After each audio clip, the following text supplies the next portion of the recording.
All right, we're gonna start making our slabs for our house. Everybody's going to be using these templates to create this form. Unless you show me a sketch and you're able to create your own templates, then you can do something a little bit different. So it will have a roof on it. We can make the roof removable or we can attach it. I'm gonna leave that choice up to you guys, but we're not gonna cut out the base until we're done. And so today we're just going to be cutting out these two pieces right here. So if I look at these templates, I know that I need this shape and I need it twice, one for the front, one for the back. The height is slightly different on this one, so this shape is different than this one. So you guys are going to have 3 templates that you're gonna start off with. Okay, one of these, it'll say 2, this is your front and your back. So you need to cut out 2 clay slabs that are shaped like this. You need one of these, this is a side, we need one. They're a little bit different, one's a little bit larger than the other one.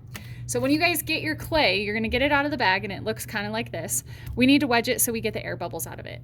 And so I'm just gonna have you guys spiral wedge. So what I'm doing is my hands are moving in this motion and I'm pressing the clay together. So this helps get rid of air bubbles that are in your clay. If we have any trapped air on purpose or accidental, then it ends up shattering in the kiln. If it breaks your piece, that's one thing, but it starts to affect other people's work, so we need to make sure that we don't have any air bubbles in it.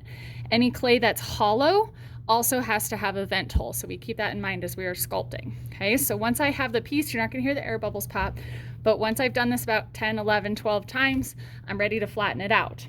So this is probably not gonna be enough clay to roll out all of these shapes. So when you need other clay, for example, this one's gonna be a little bit longer, I would cut it from a brick of clay. So I'm gonna show you guys how to do that. Okay, so we have the clay in the bag. Don't tear the bag, we reuse it. So we're gonna open it up and we're gonna cut long way, okay? So we don't cut from the short side, we don't want a square, we want a rectangle. So I have to remove the bag completely from the piece, move it around, pull the clay off, okay? And then we use a wire cutter. So this has set widths.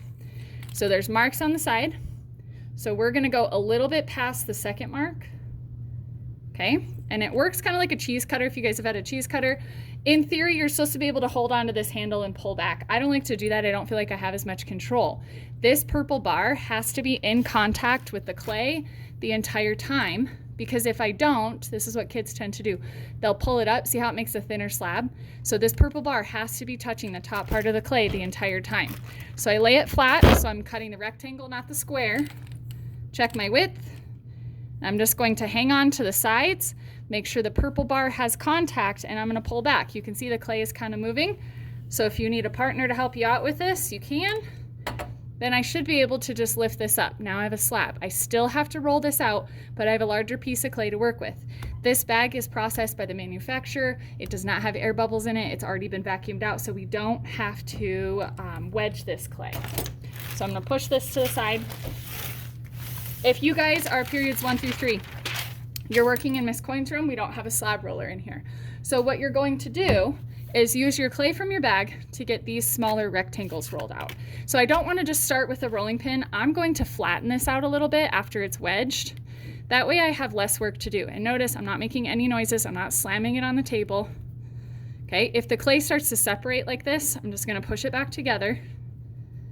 Okay, I'm close to the size that I need, or if I don't have enough clay, we just need to make sure that it's wider so when we roll, we're going to still have enough for our shape.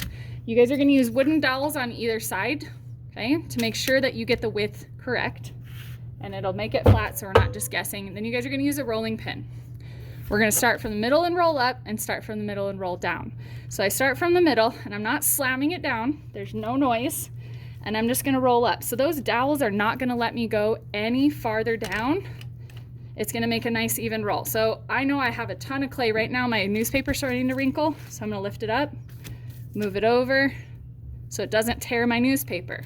That actually makes more work for me to pick the newspaper out of the clay. Clay has moisture in it. It starts to make the newspaper disintegrate.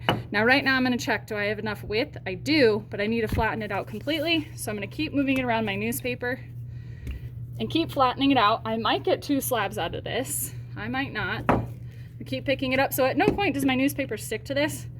as long as I'm moving it around. Okay, so now I'm rolling with the dowels, clay's not moving, I'm good to go.